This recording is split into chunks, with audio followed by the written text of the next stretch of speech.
मनमाडला नाताळ सणानिमित्त चर्च परिसरात आकर्षक विद्युत रोषणाई करण्यात आली आहे। ख्रिश्चन बांधवांच्या नाताळ सणाच्या निमित्तानं मनमाडमध्ये नाताळ सणाची धूम पाहायला मिळते। मनमाडमध्ये ख्रिश्चन समाजाचे मोठे अनुयायी, शहरात 7 चर्च आहेत।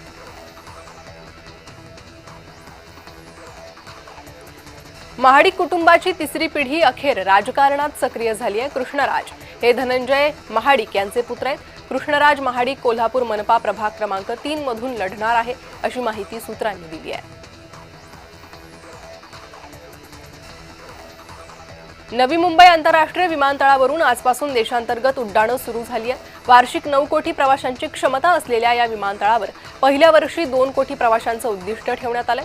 या विमानतळामुळे मुंबईतील छत्रपती शिवाजी महाराज आंतरराष्ट्रीय विमानतळावरील भार कमी होईल।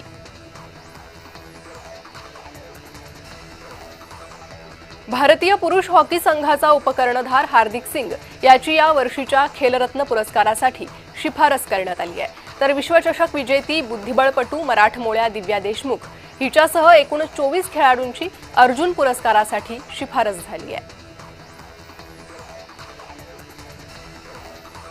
भारतीय हवाई वाहतूक क्षेत्रात नव्या विमान कंपन्यांचा प्रवेश होणार आहे। अल हिंद एअर आणि फ्लाई एक्सप्रेस या 2 विमान कंपन्यांना नागरी हवाई वाहतूक मंत्रालयाकडून एनओसी मिळाली आहे। त्यामुळे या कंपन्या लवकरच विमान सेवा सुरू करण्याच्या तयारीत आहे। यापूर्वी उत्तर प्रदेश स्थित शंख एअरलाइन ही एनओसी देण्यात आली आहे।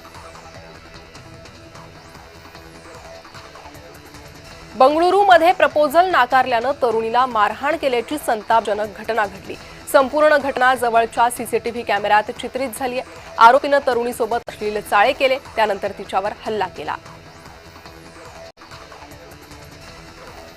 दिल्ली मेट्रोच्या फेज 5A ला सरकारनं मंजुरी दिली आहे। केंद्रीय मंत्रिमंडळ बैठकीत निर्णय झाला। केंद्रीय रेल्वे मंत्री अश्विनी वैष्णव यांनी याबाबतची माहिती दिली। या कामासाठी 12,015 कोटी रुपयांचा खर्च अपेक्षित आहे। तैवानमध्ये भूकंप झालाय। चीन, फिलिपिन्स आणि जपानपर्यंत धक्के जाणवले। हा भूकंप 6.1 तीव्रतेचा होता। कोणत्याही नुकसानाची नोंद झालेली नाही। जालंधरचा तरुण सीमा ओलांडून पाकिस्तानमध्ये पोहोचला। पाकिस्तानी रेंजर्सनं त्याला पकडलंय आणि हातकड्या घातलेला फोटो प्रसिद्ध करण्यात आलाय। तरुण गेल्या अनेक दिवसांपासून बेपत्ता होता। त्यानंतर त्याच्या वडिलांनी पोलिसात तक्रार दाखल केली होती। लवकरच नाशिक पालिकेसंदर्भात सेना भाजप युतीची घोषणा होण्याची शक्यता आहे।